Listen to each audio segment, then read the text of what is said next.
salinan fotokopi yang digunakan Jokowi mendaftar sudah dilegalisir, mendaftar saat maju sebagai calon gubernur di Jakarta 2012.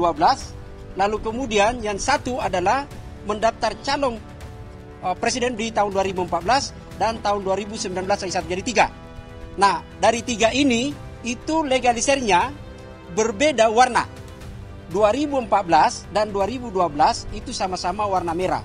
Sesuatu yang dalam pemahaman kita semua bahwa warna merah tidak boleh digunakan dalam dokumen persyaratan formal resmi.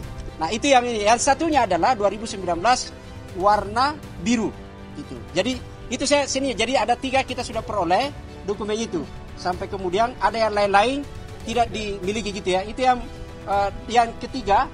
Simpulannya juga teman-teman adalah di dokumen legalisir itu baik yang 2012, 2014, 2019 tidak ada waktu, tanggal, hari dan tahun di sana. Nah, di sini kami waktu ke UGM itu sampai pada awalnya dinyatakan tidak dikuasai atau ada di Polda. Ada di Polda, ada yang tidak dikuasai. Ada yang tidak ada. Nah, karena sampai dengan tidak dalam kekuasaan kami. Nah, karena ini adalah ijazah informasi publik, maka kami kejar itu ke Polda karena itu tetap adalah informasi publik. Jadi kenapa ijazah ini informasi publik dan dokumen pendukungnya? Karena pernah digunakan untuk mendapatkan jabatan publik dan itu tidak berubah.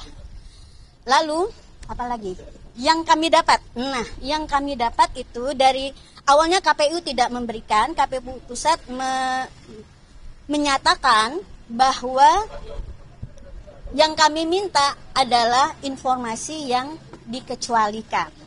Waktu itu ada keluar keputusan KPU yang 731.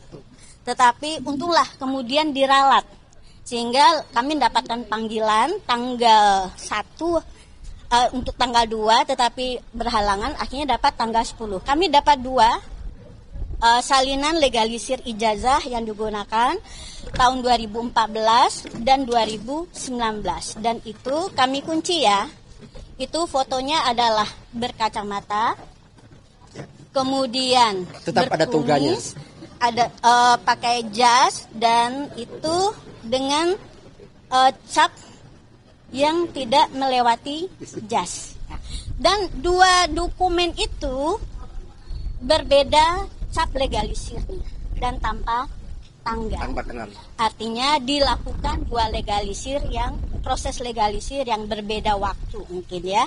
Nah, padahal kami ke UGM minta apakah pernah ada yang melakukan legalisir ke UGM.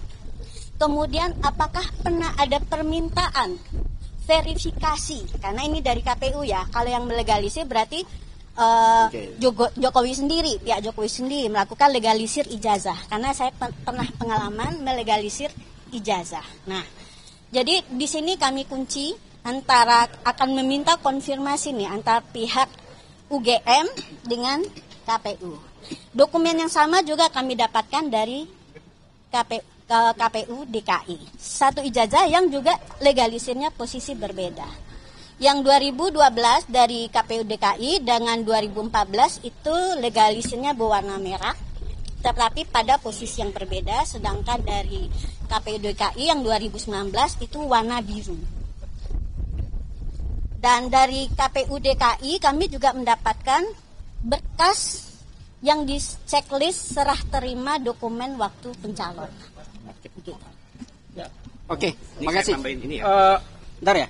Jadi teman-teman saya ini ya supaya kita ini pertama adalah bahwa ada dokumen. Jadi mereka teman-teman ini sudah dapat dokumen salinan fotokopi yang digunakan Jokowi mendaftar sudah dilegalisir, mendaftar saat maju sebagai calon gubernur di Jakarta 2012.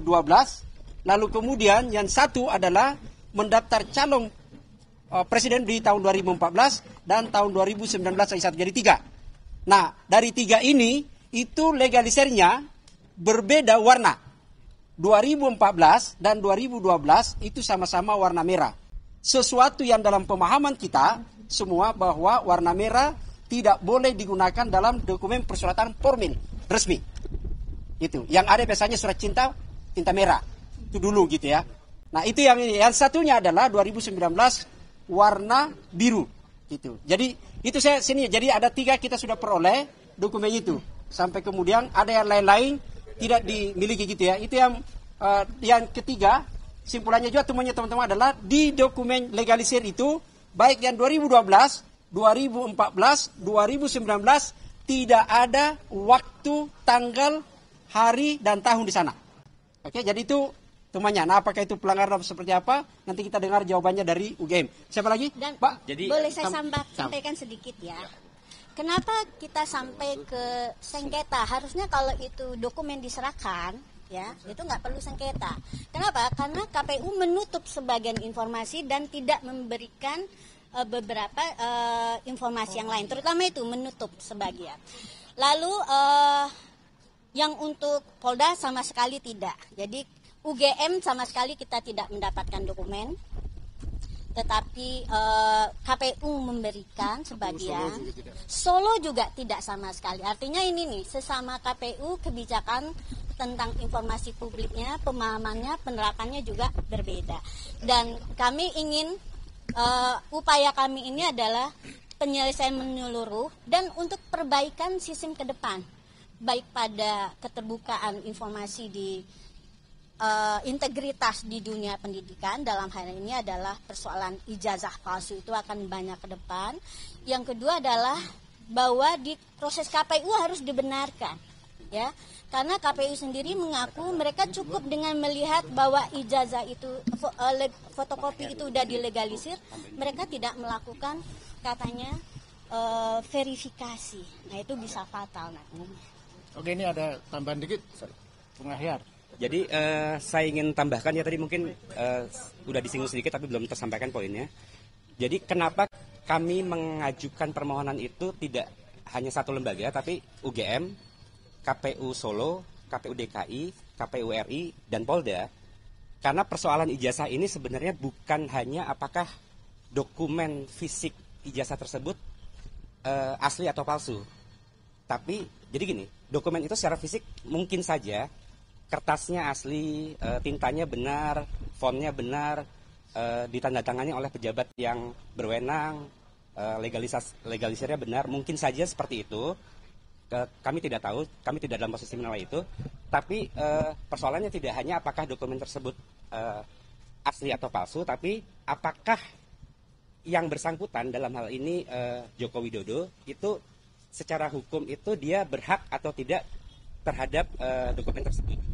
Karena secara hukum ijazah itu bisa diterima seseorang jika kira-kira 2. Jadi satu itu dia sudah menempuh pendidikan dan segala yang dibutuhkan untuk mendapatkan itu. Dan kedua, dia memenuhi syarat. Artinya bisa saja dia memenuhi pendidikan tapi misalnya IPK-nya kurang gitu. Nah, jadi kenapa kami juga meminta ke UGM itu tidak hanya salinan ijazahnya saja, dan kalau bisa juga aslinya diperlihatkan, tapi juga seluruh dokumen akademik mulai dari masuk sampai dia lulus, jadi transkrip, KRS dan segala dokumen akademik pendukung. Jadi itu yang saya ingin tambahkan, bahwa kita tidak hanya ingin memastikan keaslian ijazah tersebut secara fisik, tapi juga memastikan bahwa yang bersangkutan itu secara legal berhak untuk mendapatkan dokumen tersebut.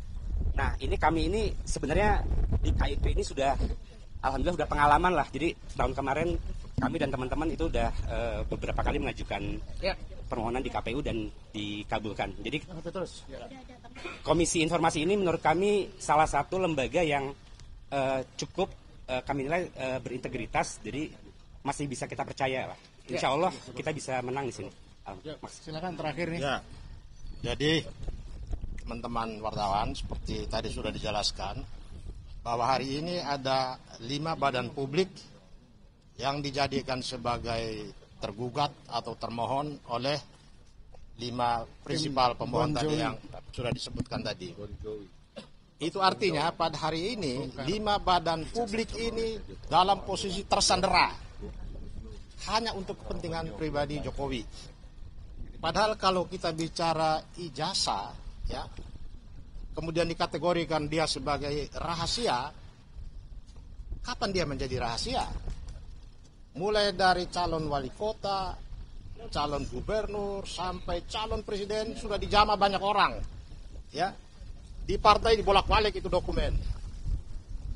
Kemudian di KPU juga dibolak-balik banyak orang, mungkin tukang ketik juga dia lihat. Sehingga pertanyaannya, letak rahasianya di mana? Kok begitu dia masuk di badan publik, kok dikatakan itu rahasia? Sehingga masyarakat yang harusnya punya hak untuk mengetahui, menjadi tertutup jalan itu. Sehingga hari ini, kelima prinsipal ini dengan itikat baik dan dengan sungguh-sungguh dan berharap agar Komisi Informasi Pusat tidak tersandera oleh kepentingan Jokowi dalam kaitan dengan ijazah ini. Cukup 5 badan publik itu tersandera, tapi Komisi Informasi Publik jangan sampai menempatkan diri sebagai juga lembaga yang disandera oleh kepentingan ijazah Jokowi. Itu saja, terima kasih. Pak, ini ada Bang Hasan sedikit. Jadi ada saya tambah. Kemungkinan dari Komisi Pusat Informasi ini si Pak Jokowi dipanggil untuk istilahnya untuk klarifikasi mungkin? Ya sangat tergantung kepada keberanian, kejujuran, itikat baik, nyali dari komisi ini sendiri. Ya, ini sedikit tambahan penutup ya. Ini penting. Ini penting. Dari pendaftaran sebagai wali kota, gubernur maupun presiden, apakah ijazahnya sama atau berbeda, Pak? Sejauh ini yang kami dapat dari KPU Jakarta dan KPU Pusat sama. Salinannya masih sama. Salinan yang ya coba persoalannya kan dokumennya itu kok ya disensor itu, ditutup dengan jadi beberapa informasi penting ditutup. Ya, jadi itu yang akan kami persoalkan di Komisi Informasi Publik. Dimanipulasi lagi oleh komisioner KPU yang tadinya tidak dicoret-coret, ditutup-tutup, Ditutup dengan di luar kewenangan mereka, mereka tip X, mereka tutupi. Kecuali di ijazah Jokowi itu tercantum penyakitnya atau tercantum identitas pribadi dia yang sifatnya rahasia, misalnya rekam medis. Ini kan tidak ada. Bahkan dulu KPU boleh tempel itu di tempat pengumuman bagi masyarakat yang ingin mengetahui rekam jejak seorang caleg, seorang calon bupati, gubernur, bahkan seorang calon presiden. Kenapa di era Jokowi ini tertutup semua? Nah, itu pertanyaannya. Maka KPI hari ini harus menjawab itu. Oke, jadi gini. Ini poin penting ya. Semua sudah kan diselesaikan. Ada poin penting bahwa 4 kali bersidang. Janjinya mau hadir di persidangan 4 kali bersidang, termasuk saya kan lawyernya, tidak pernah hadir. Ini kan kaitan Undang-Undang 43 2009 ya. Soal pasal 86 ya. Pasal 86. Dan adalah pasal Undang-Undang 18 ayat 2 KIP kan, untuk menunjukkan bahwa setiap pejabat publik itu wajib gitu ya.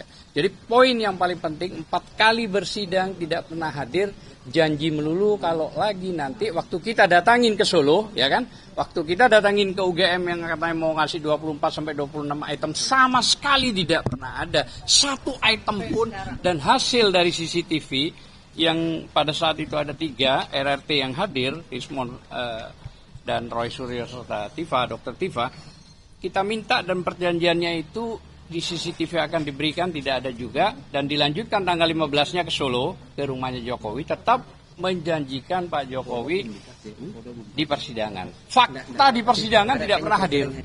Nah, sehingga rekan-rekan inilah untuk mempertegas di KIP supaya berkas-berkas dan data-data yang dulu mulai dari wali kota, gubernur sampai presiden itu harus dibuktikan. Dan yang memalukan sekali lagi saya katakan, nomor 731 yang dikeluarkan KPU dan mencabut kembali ucapan nomor 731 itu memalukan itu. Saya kira mungkin ada tambahan. Terima kasih. Saya memperlihatkan dokumennya. Bu, di tengah Bu, punten di tengah. Ya. Enggak, yang ini. Nah, pegang ya. Ini adalah serah terima dari KPU RI. Bentar, Pak, ini dulu. Dia ada di baliknya nih. Oke. Ini yang dari KPU RI. Nah, ini ijazah 2014 yang digunakan. Oke, tahan dulu. Oke. Di Zoom. Ini yang diupload yang sana. Iya. Oke. Terus yang itu Pak, yang ada ininya tadi. Ini yang 2019. Capnya hijau, legalisir hijau. Tadi merah ya? Ya.